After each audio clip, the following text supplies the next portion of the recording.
Nesta videoaula vamos tratar do manual número 19. Este manual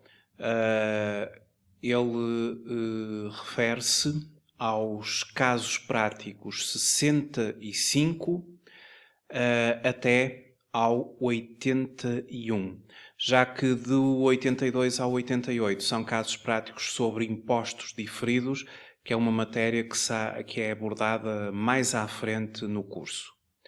Este manual trata de provisões, no exemplo 65 até 69. Depois temos os financiamentos, do 70 até ao 72. E lançamentos sobre capital próprio, do 73 até ao 81. Vamos então fazer uma abordagem sobre provisões, passivos e ativos contingentes. Nomeadamente, vamos começar com o exemplo 65. Nesta videoaula, eu vou abordar do exemplo 65 até ao 68. Relativamente às provisões, antes de começar a fazer uma abordagem a estes casos práticos, faço uma breve revisão sobre a matéria das provisões. As provisões é uma matéria que consta da norma contabilística e relato financeiro número 21.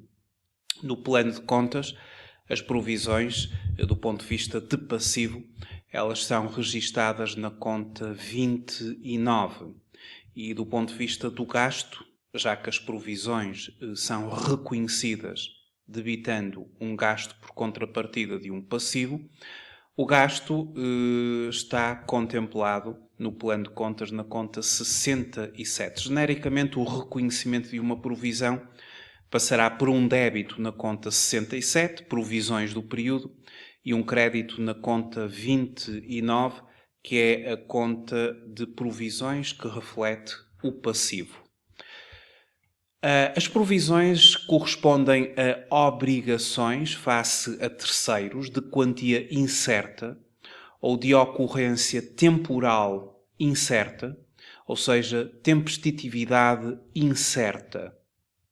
Para a constituição de provisões, deverão estar reunidos 3 critérios.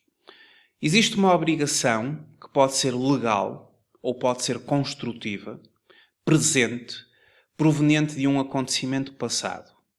Depois, é provável uma saída de recursos para liquidar a obrigação, um ex-fluxo de recursos. E, cumulativamente, pode efetuar-se uma estimativa fiável desta obrigação. Podem ser constituídas provisões para reestruturação, para contratos onerosos em que o benefício económico esperado seja inferior ao custo inevitável, para processos judiciais em curso, para liquidação de impostos, etc.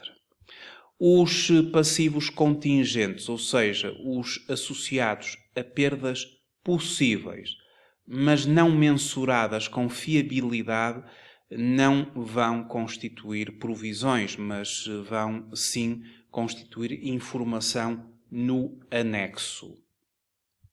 De um ponto de vista muito genérico, as provisões passam por debitar a conta 67, a conta de gastos, e creditar a conta 29, a conta de passivo.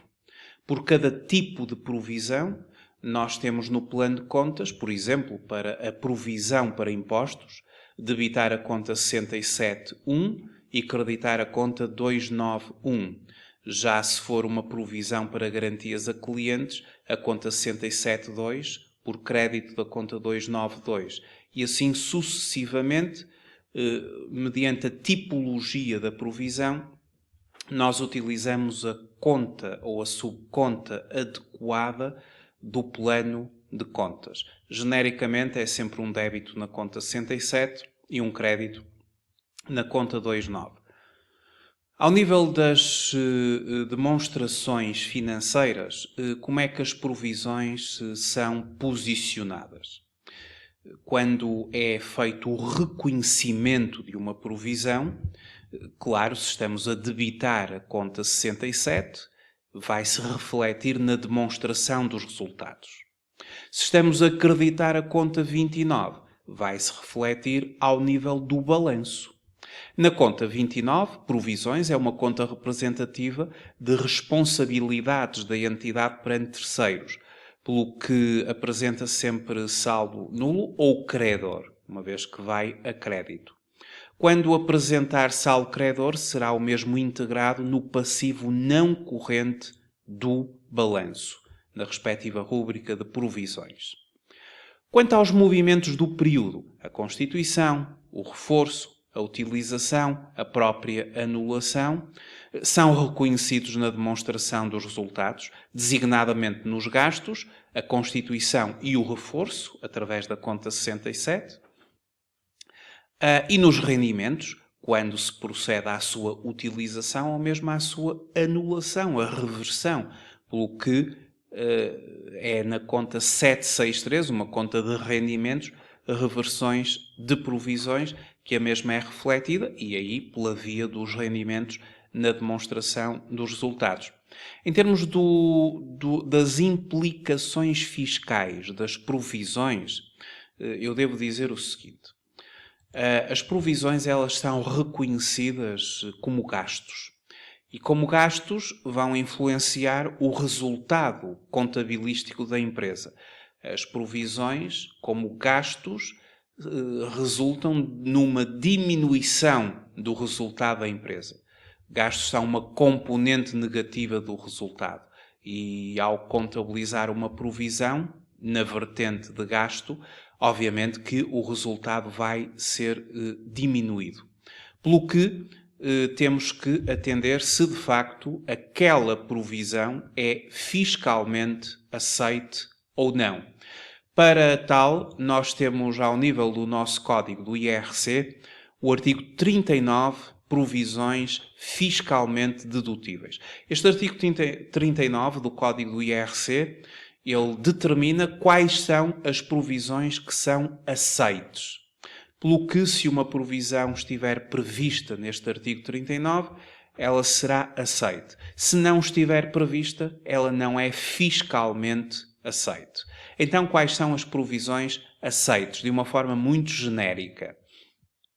Podem ser deduzidas para efeitos fiscais as seguintes provisões. As que se destinem a fazer face a obrigações e encargos derivados de processos judiciais em curso, por factos que determinariam a inclusão daqueles entre os gastos do período de tributação. Então, se nós fizermos este lançamento, provisão para processos judiciais em curso, debitar a conta 67.3, creditar a conta 293, o valor que resulta a débito da conta 67.3 e que é um gasto, ou seja, influencia a demonstração dos resultados, em princípio, ele é fiscalmente aceite, porque é uma das provisões que estão consagradas no artigo 39, provisões fiscalmente dedutíveis. Também as que se destinam a fazer face a encargos com garantias a clientes previstas em contratos de venda e de prestações de serviços. Se uma empresa contabiliza provisão para garantias a clientes, para tal garantias a clientes debita a conta 67.2 e credita a conta 292, é fiscalmente aceite. No entanto, as provisões para garantias a clientes, apesar de serem fiscalmente aceites, elas têm um limite. E se a empresa ultrapassar esse limite, o excesso não é fiscalmente aceito. Esse limite é um limite que está previsto no número 5 do respectivo artigo 39.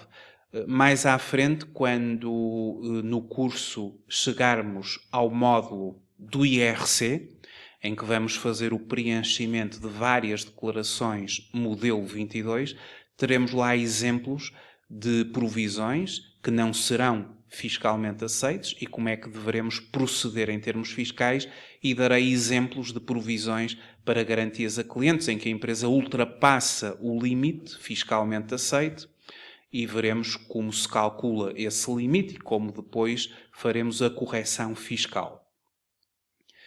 Também as provisões para reparação de danos de caráter ambiental dos locais afetos à exploração podem ser fiscalmente aceitos, sempre que tal seja obrigatório nos termos da legislação aplicável e após a cessação desta. Provisões para caráter ambiental resultam de provisões para matérias ambientais, quando se debita a conta 675 por crédito da conta 295, esta provisão é fiscalmente aceita mediante condições que estão no artigo 39, ou seja, não é aceito para qualquer entidade, para qualquer empresa. O objeto da empresa tem que estar efetivamente relacionado com o motivo pelo qual se reconheceu esta mesma provisão. Estas são as provisões genericamente fiscalmente aceitas. As outras não são fiscalmente aceitas. Por exemplo, provisão para impostos é uma provisão que não é fiscalmente aceita.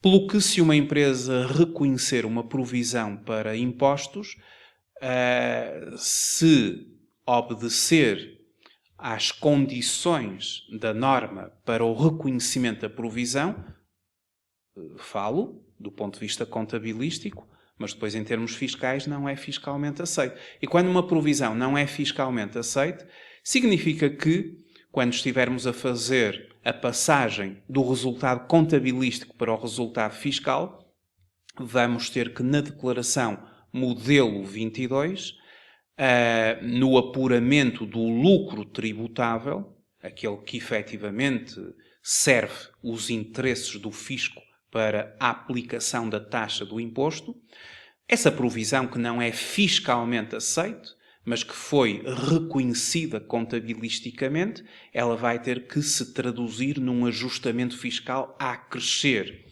E como ajustamento fiscal a crescer, a mesma será acrescida no campo 721, provisões não dedutíveis. Ou então para além dos limites legais, quando ela é fiscalmente aceita, mas ultrapassou o limite, como vai acontecer mais à frente nos casos práticos sobre o preenchimento da declaração modelo 22, o campo 721 também serve para provisões que, apesar de serem aceites, elas ultrapassaram o limite. E quer sejam não dedutíveis, quer sejam além do limite legal, o valor a acrescer resultará de um ajustamento fiscal a acrescer no campo 721. Bom, vamos então agora passar para os nossos casos práticos sobre provisões. O primeiro será o exemplo 65, denominado provisões, passivos e ativos contingentes. Trata-se de uma provisão resultante de obrigação legal. A empresa Gama, no exercício N, realizou um serviço muito especializado a um cliente, para o qual existe a obrigação legal de garantir os trabalhos efetuados, tendo, por isso, a 31 de dezembro do ano N, constituído uma provisão para garantias a clientes num montante de 75 mil euros. Passado 2 anos, deixou de haver necessidade de manter a provisão, porque o trabalho realizado não teve qualquer tipo de reclamação por parte do cliente. Em termos de reconhecimento da provisão, do ponto de vista contabilístico, passa por, no ano N, debitar a conta 67.2, que nós sabemos que é a provisão para garantias a clientes, e o débito por 75 mil euros, o valor, e creditar a conta de balanço, provisão, garantias a clientes, a conta de balanço passivo, por 75 mil. Daqui a 2 anos, quando se verifica que não teve qualquer tipo de reclamação por parte do cliente, deixou de haver necessidade de manter a provisão, então temos que fazer o lançamento em que eu sei que tinha um saldo no meu passivo a crédito, provisão, garantias a clientes. Pelo que passo por anular esse saldo, debitando agora à conta, 292, e portanto o crédito está anulado pelo débito, a conta saldou, e tudo se traduz numa reversão da provisão. A anulação da provisão tem que passar por um rendimento. Da mesma forma que a constituição ou o seu reforço passou pelo reconhecimento de um gasto, a reversão, a anulação, passa pela conta 7632, que do ponto de vista do plano de contas é conta para reversão das provisões e, claro, um rendimento tem que ser creditado. O gasto foi debitado, mais à frente anula-se contrapondo um rendimento de 75 mil euros. Podemos confirmar no código de contas do Sistema de Normalização Contabilística que a conta 76, a classe 7 e concretamente a 763 são as reversões de provisões e depois, em função do tipo de provisão, utilizamos a respectiva subconta 7632, reversões de provisões, garantias a clientes. E daí nós temos utilizado a conta 7632. Bom, fazendo aqui um enquadramento sobre esta matéria, uma provisão é um passivo de tempestividade e quantia incerta. Assim o refere a norma 21 no seu parágrafo 8. Esta assimilação a passivos traduz o facto que só é constituída se existir um risco provável de exfluxo de recursos da entidade que incorporem benefícios económicos. Assim, a norma 21, no seu parágrafo 13, uma provisão deve ser reconhecida se e só se a liquidação da obrigação necessitará provavelmente saída de recursos que incorporem benefícios económicos, isto é, na maioria das vezes, uma saída de dinheiro, um exfluxo de recursos. O montante da obrigação possa ser estimado com fiabilidade. A norma 21, no seu parágrafo 16, refere que a obrigação pode ser jurídica, ou seja, resultar de legislação ou de contrato. Portanto, é uma obrigação dita legal. Ou apenas implícita, ou seja, construtiva. Existe uma obrigação implícita ou construtiva. É uma obrigação por iniciativa da empresa. Devido a práticas passadas, as políticas publicadas ou uma declaração corrente suficientemente específica, a empresa tenha indicado outras partes que aceitará certas responsabilidades e que, em consequência, crie expectativas válidas de que a empresa cumprirá a obrigação. Quando nós trabalhamos a questão das provisões, nós fazemo-lo em conformidade com a norma de contabilidade 21. E a norma contabilística e relato financeiro 21, na parte final, ela apresenta-nos um esquema que é a chamada árvore de decisão, que nos facilita verificar se vamos efetivamente reconhecer uma provisão. E, de acordo com este esquema, nós fazemos o seguinte trajeto. Em primeiro lugar, nós temos que verificar se existe uma obrigação presente como consequência de um acontecimento que cria obrigações. Se a resposta é sim, nós perguntamos, existe exfluxo possível? Se a resposta é sim, exfluxo, que é nomeadamente um pagamento em dinheiro, Se a resposta é sim, a próxima pergunta é: pode ser feita uma estimativa fiável? E se a resposta é sim, nós vamos provisionar, vamos reconhecer uma provisão. Este é o trajeto que nós seguimos de acordo com a norma 21, e este é mesmo um esquema que está no apêndice à norma 21.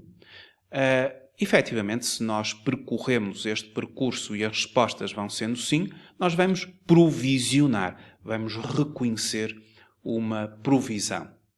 Outras vezes, nós podemos chegar à conclusão que não vamos reconhecer uma provisão. Se o caminho é o seguinte, a primeira pergunta, obrigação presente como consequência de um acontecimento que cria obrigações? Não. Obrigação possível? Não. Então, imediatamente, não fazer nada. Não vamos reconhecer qualquer provisão. Outras vezes, quando nós fazemos a pergunta, obrigação presente como consequência de um acontecimento que cria obrigações? Não. Mas a obrigação é possível? Sim. É remoto? Não, não é remoto. Existe efetivamente alguma probabilidade. Então, nesse caso, nós vamos reconhecer aquilo a que se chama, não é propriamente reconhecer, é divulgar, porque passa pela divulgação de um passivo contingente.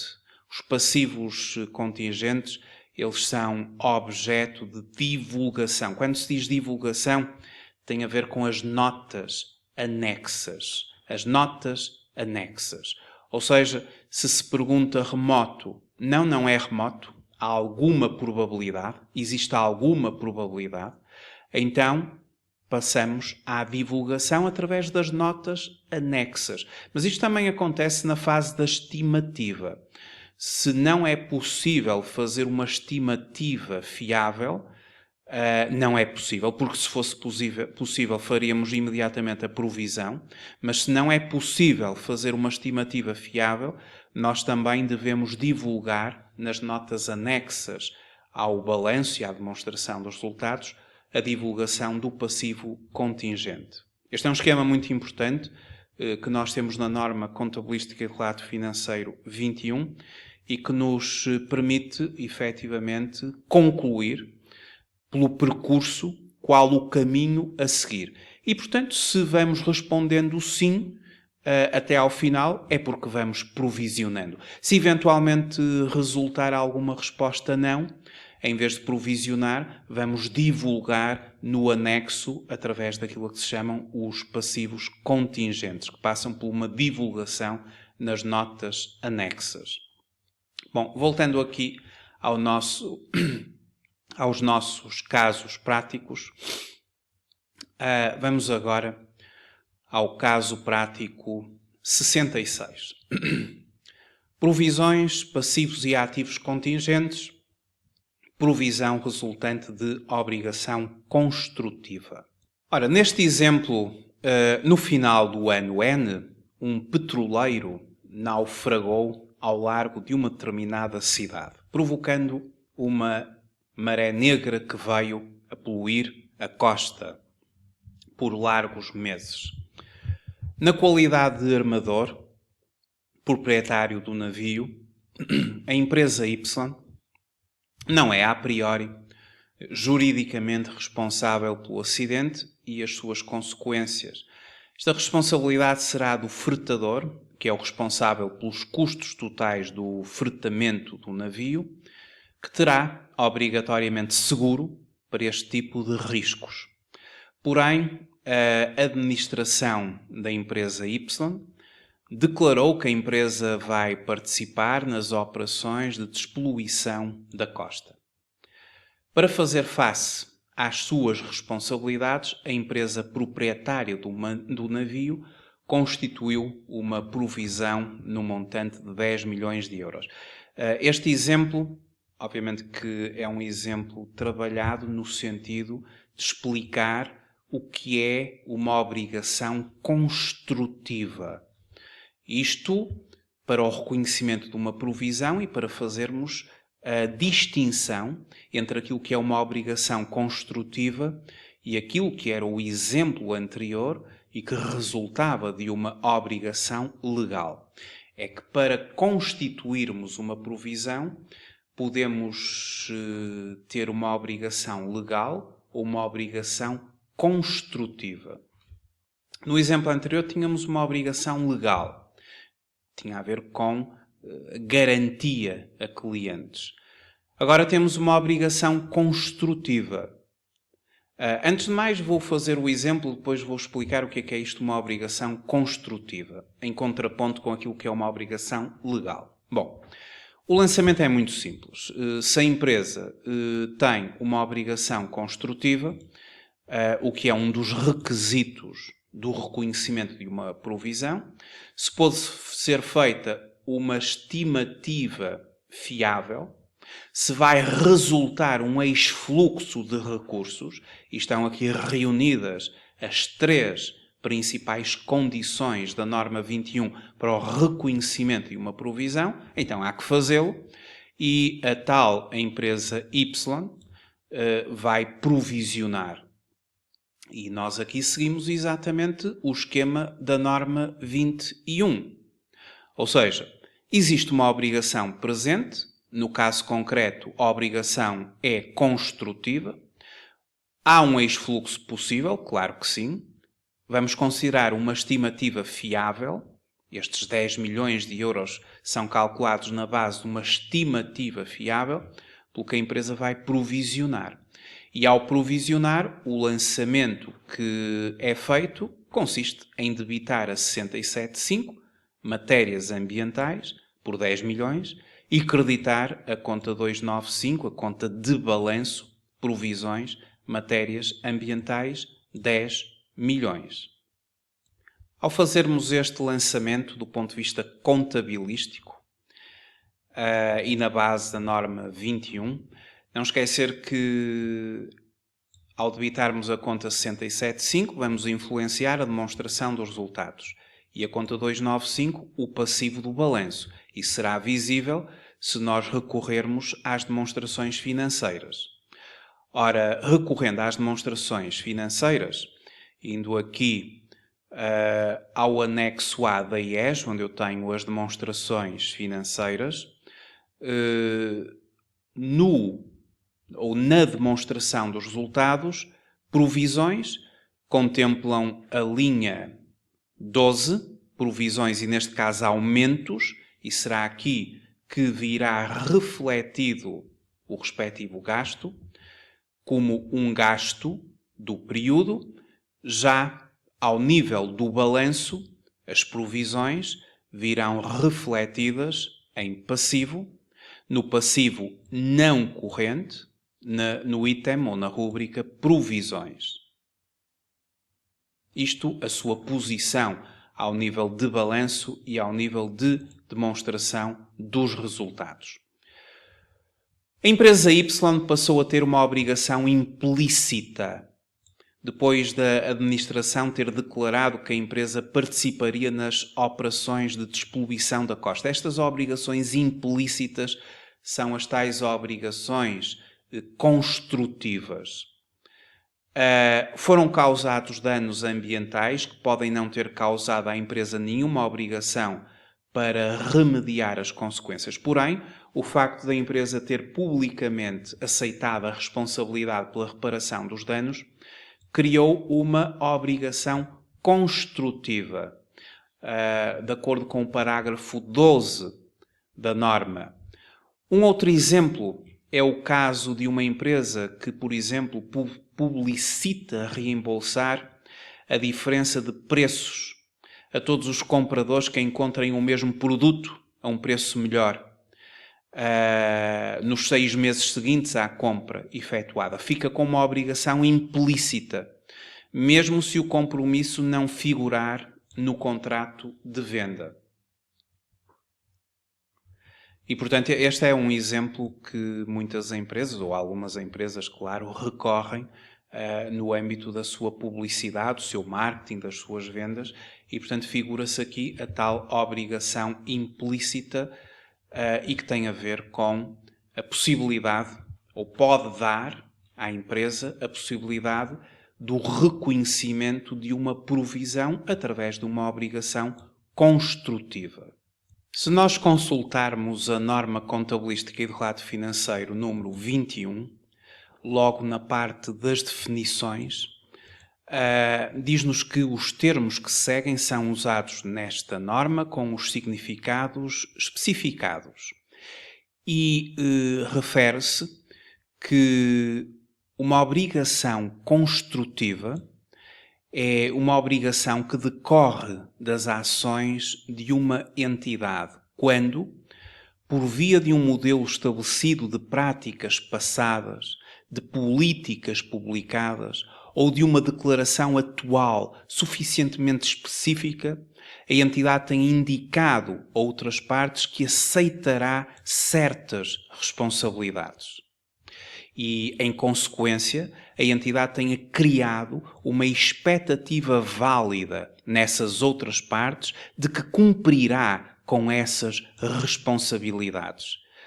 Isso é algo que está patente aqui, não só neste exemplo 66, que eu acabei agora de referir, também neste exemplo que uma empresa que publicita reembolsar a diferença de preços a todos os compradores que encontrem o mesmo produto a um melhor preço nos 6 meses seguintes à compra efetuada, fica com uma obrigação implícita, mesmo se o compromisso não figurar no contrato de venda. Portanto, gerou estas expectativas. E reunindo essa obrigação, que é uma obrigação construtiva, reunindo esse pressuposto com os outros pressupostos do reconhecimento de provisões, ou seja, não só a entidade tem uma obrigação construtiva, como seja provável que um ex-fluxo de recursos que incorporem benefício económico será necessário para liquidar a obrigação, efetivamente se os tais clientes encontrarem melhores preços, vai haver esta probabilidade e possa ser feita uma estimativa fiável. E aqui a norma 21 também faz uma referência àquilo que é uma estimativa fiável. Ou seja, quando nós começamos a estudar esta norma 21, temos também na norma aquilo que é uma estimativa fiável da obrigação. Isto é indicativo, por exemplo, no parágrafo 24 desta norma, onde também se desenvolve este contexto da estimativa, da melhor estimativa no critério de mensuração, ou nos critérios de mensuração. Já uma obrigação, eu estou a falar neste momento de uma obrigação construtiva, mas contrapondo com aquilo que é uma obrigação legal. Nas definições, a norma 21 faz também referência àquilo que é uma obrigação legal.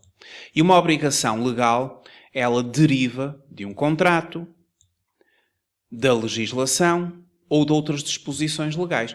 Quando estamos a falar de garantias a clientes, e foi o primeiro exemplo que eu referi, estou a falar de uma obrigação legal porque deriva de um contrato.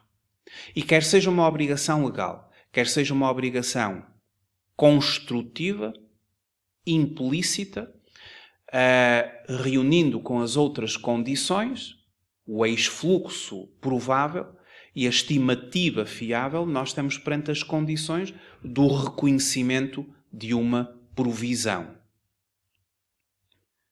Continuando então com os nossos casos, com o nosso caso prático, temos agora o caso prático 67. E agora vamos falar de ativos contingentes. Temos o seguinte exemplo. Com o objetivo de incentivar a formação profissional, a autarquia local prometeu um subsídio de 3.000 euros por cada posto de trabalho criado para pessoas sem qualificações. Porém, a concessão do subsídio está dependente da realização de um exame profissional a verificar-se 1 ano após o recrutamento. A empresa Alfa, durante o ano N, contratou 4 pessoas que correspondiam à definição.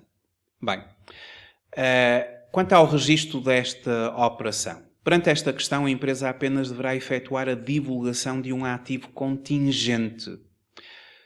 E isto no anexo, na nota provisões, passivos contingentes e ativos contingentes. Deverá ser indicada a natureza do ativo contingente à data do balanço. Ou seja, a probabilidade de influxo, aqui estamos a falar de influxo porque é um ativo, a entrada, estamos a falar de um subsídio que se prevê a possibilidade, a probabilidade de existir esta entrada, portanto um influxo de benefícios económicos.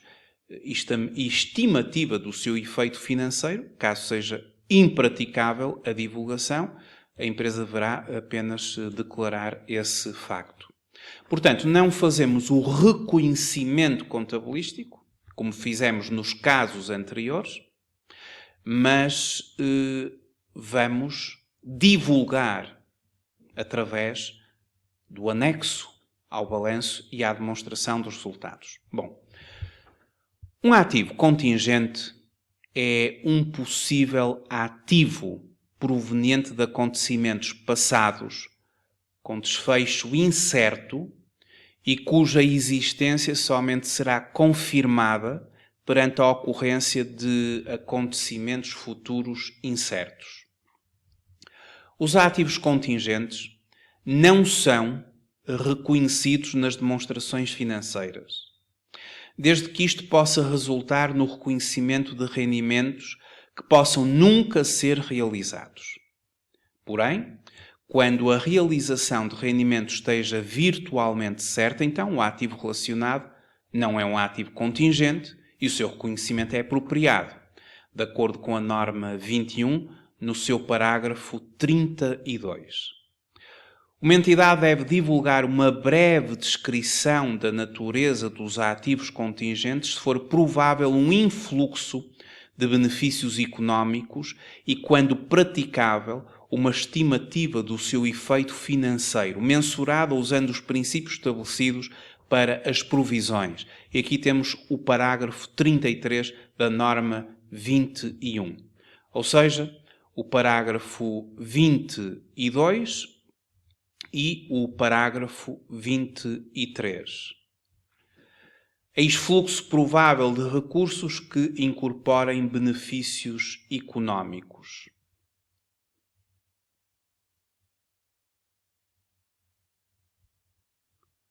Ainda quanto à questão dos passivos e ativos contingentes, temos agora o exemplo 68.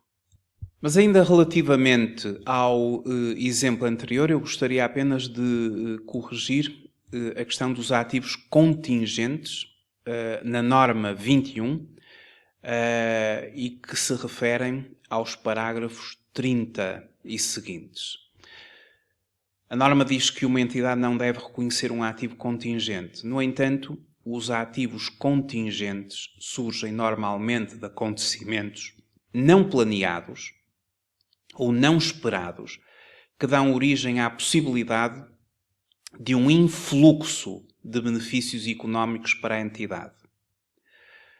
A norma dá aqui um exemplo, é uma reivindicação que uma entidade esteja a intentar por intermédio de processos legais quando o desfecho seja incerto.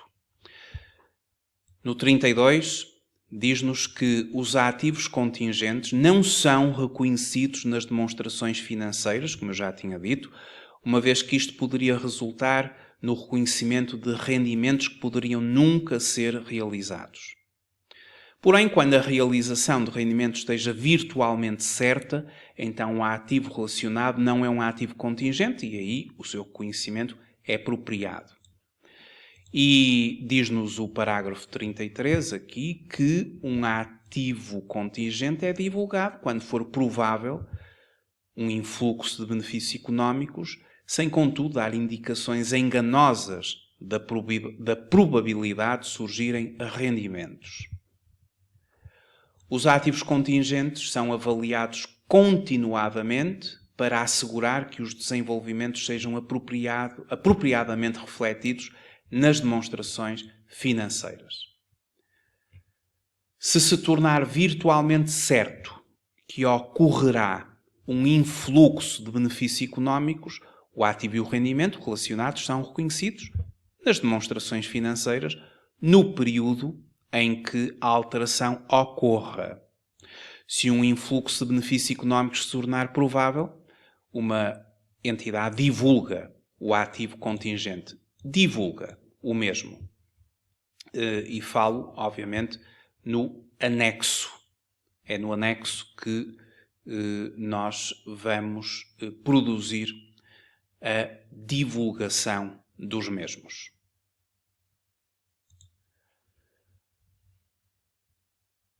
No exemplo 67, tratamos de ativos contingentes e chegamos à conclusão que o mesmo seria objeto não do reconhecimento das demonstrações financeiras, mas através da divulgação. Seguidamente, no 68, temos o seguinte. A empresa Beta S.A. foi informada pelos seus advogados da existência de 2 processos em tribunal. O primeiro movido pela empresa, o qual está relacionado com o fornecimento de produtos defeituosos por um fornecedor, cujo desfecho se prevê seja favorável, com o recebimento de uma indemnização no valor de 50.000 euros por compensação de danos causados. O segundo movido por um cliente, que pede uma indemnização no valor de 10.000 euros, mas cujo desfecho provável é que a empresa não venha a pagar qualquer indemnização. Bom, a primeira situação origina a divulgação de ativo contingente. Ou seja, nós estamos aqui perante 2 processos em tribunal. O primeiro é movido pela nossa empresa e está relacionado com o fornecimento de produtos defeituosos por um fornecedor. E prevê-se que seja favorável com o recebimento de uma indemnização, ou seja, influxo. Quanto ao segundo, que é movido por um cliente contra nós, e prevê-se que venha a resultar um ex-fluxo.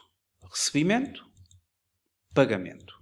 Pelo que a primeira situação ela vai oferecer a divulgação de um ativo contingente.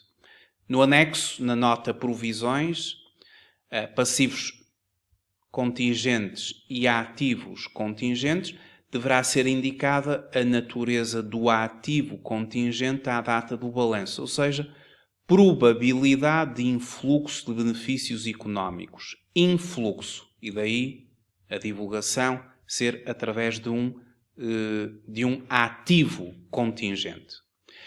Estimativa do seu efeito financeiro, caso seja impraticável a divulgação, a empresa deverá apenas declarar esse facto. A segunda situação origina a divulgação de passivo contingente, porque estamos a falar de um ex-fluxo. No anexo, na nota provisões, passivos contingentes e ativos contingentes, deverá ser indicada a natureza do passivo contingente, estimativa do seu efeito financeiro, indicação das incertezas que se relacionam com a quantia ou momento da ocorrência de qualquer ex-fluxo e a possibilidade de qualquer reembolso. Caso seja impraticável a divulgação, a empresa deverá declarar esse facto. Bom, quanto ao enquadramento, um passivo é uma obrigação presente da entidade, proveniente de acontecimentos passados, cuja liquidação se espera que resulte num ex-fluxo de recursos da entidade que incorporem benefícios económicos. Um passivo contingente é uma obrigação possível que provenha de acontecimentos passados e cuja existência somente será confirmada pela ocorrência ou não de um ou mais acontecimentos futuros incertos, não totalmente sob controle da entidade. E aqui temos a norma 21, no seu parágrafo 8º, quando nós temos na norma, a norma 21, o conjunto de definições, em que se faz a definição, ou que se dá a definição daquilo que é um passivo contingente. Uma obrigação possível que provenha de acontecimentos passados e cuja existência somente será confirmada pela ocorrência ou não de ou mais acontecimentos futuros incertos, não totalmente sobre o controle da entidade. Neste âmbito, um passivo contingente não deve ser reconhecido nas demonstrações financeiras. Portanto, não se contabiliza. É o que isto significa. Não se contabiliza como gasto e como passivo. O mesmo não acontece com as provisões, como já vimos, são mesmo contabilizadas como gasto e como passivo. E como o passivo contingente não é reconhecido nas demonstrações financeiras, deve ser divulgado, a menos que a possibilidade de qualquer ex-fluxo na liquidação seja remota.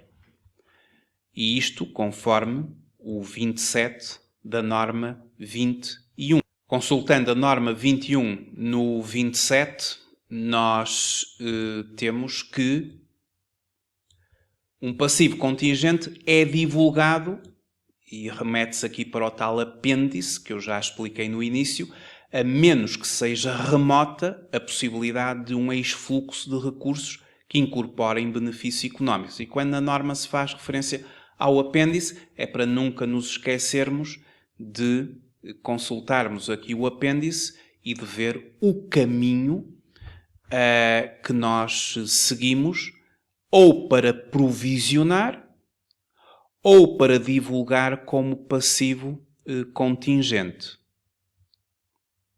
E já sabemos que a divulgação passa pelo anexo às notas, balanço, anexo ao balanço e à demonstração dos resultados. Uma entidade deve divulgar uma breve descrição da natureza dos passivos contingentes e, quando praticável, a menos que a possibilidade de qualquer ex-fluxo na liquidação seja remota, como eu já referi várias vezes. Uma estimativa do seu efeito financeiro, mensurado segundo os parágrafos 35 a 52, uma indicação das incertezas que se relacionam com a quantia ou momento da ocorrência de qualquer ex-fluxo e a possibilidade de qualquer reembolso. Já um ativo contingente é um possível ativo proveniente de acontecimentos passados, com desfecho incerto e cuja existência somente será confirmada pela ocorrência de acontecimentos futuros incertos. Os ativos contingentes também não são reconhecidos nas demonstrações financeiras, desde que isto possa resultar no reconhecimento de rendimentos que possam nunca ser realizados. Porém, quando a realização de rendimentos esteja virtualmente certa, então o ativo relacionado não é um ativo contingente e o seu reconhecimento é apropriado, conforme nos indica a norma 21 no seu parágrafo 3. Podemos sempre consultar as normas neste caso a norma 21, e verificar a justificação que eu faço aqui na resolução do caso prático. Uma entidade, mais uma vez, deve divulgar uma breve descrição da natureza dos ativos contingentes, se for possível, um influxo de benefícios económicos e, quando praticável, uma estimativa do seu efeito financeiro. Aqui tratamos do parágrafo 33 da norma 21.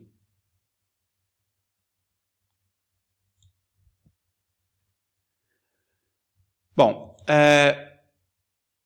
o caso prático 69 trata de provisões e provisão resultante de um contrato oneroso. Bom, aqui já estamos a falar de uma provisão baseada numa obrigação legal. Ou seja, a empresa Alfa Limitada efetuou em fevereiro do ano N um contrato de venda de produtos acabados para fevereiro do ano seguinte, pelo valor de 100 mil euros. No ano N, a empresa tem a expectativa que irá ter custos com a produção destes produtos no valor de 105 mil euros, não podendo a empresa cancelar o contrato sem pagar uma compensação à outra parte no valor de 5 mil euros. Então, só fazendo um breve enquadramento, não devem ser reconhecidas provisões para perdas operacionais futuras. Se a entidade tiver um contrato oneroso, a obrigação presente segundo o contrato deve ser reconhecida e mensurada como uma provisão. A norma 21, nas definições, no 8, dá-nos o conceito, o que é um contrato oneroso.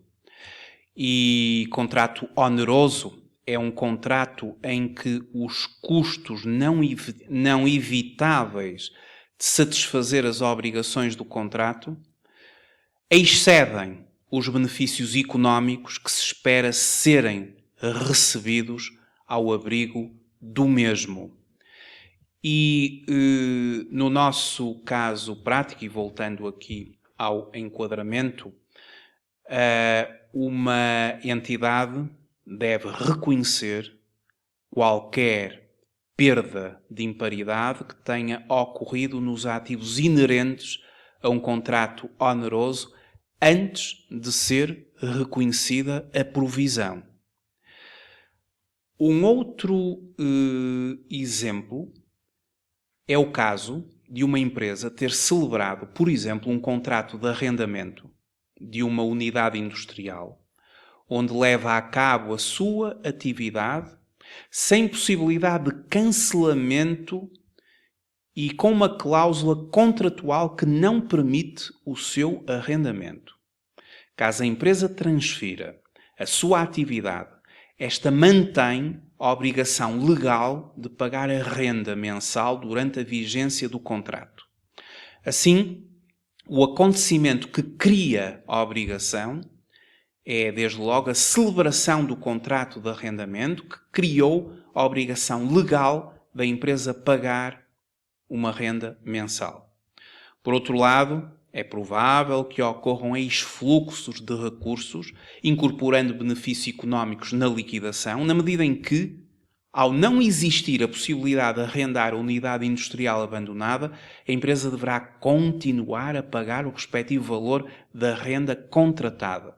Consequentemente, a empresa deve reconhecer uma provisão pelo montante correspondente à melhor estimativa dos pagamentos inevitáveis do arrendamento da unidade industrial, que foi abandonada, correspondente ao número de meses que faltam para o término do contrato.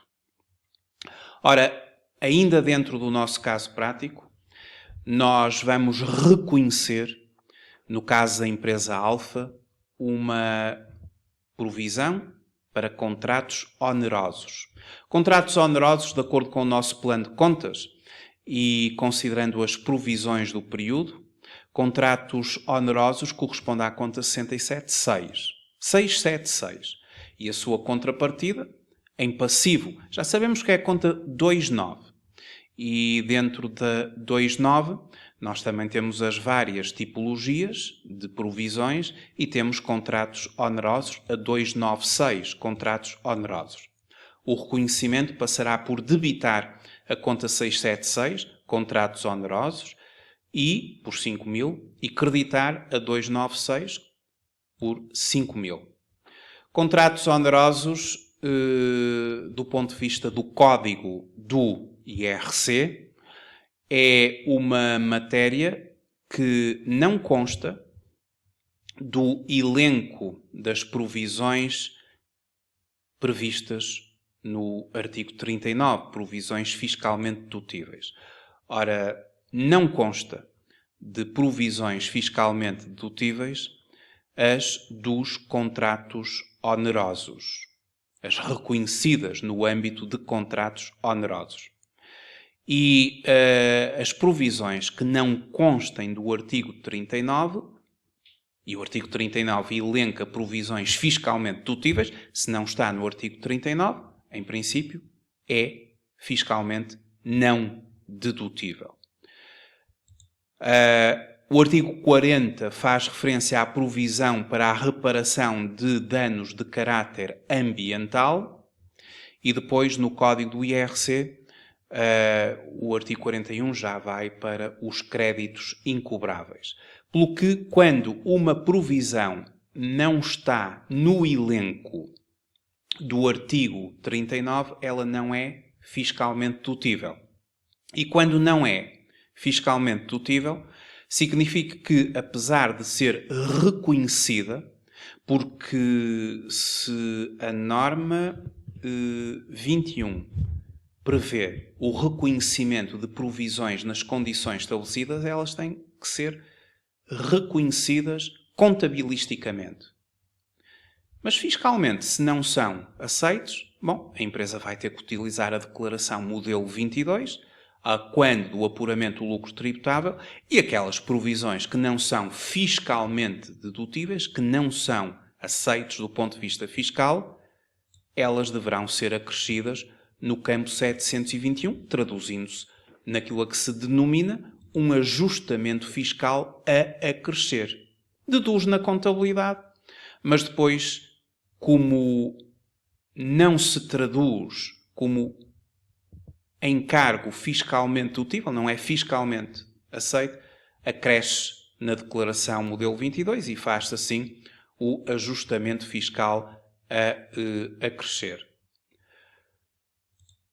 Ficamos então por aqui hoje. Fizemos alguns exemplos de provisões de ativos contingentes e de passivos contingentes à luz daquilo que está na norma contabilística e relato financeiro número 21. Muito obrigado por ter assistido a esta videoaula. Até à próxima. Muito obrigado.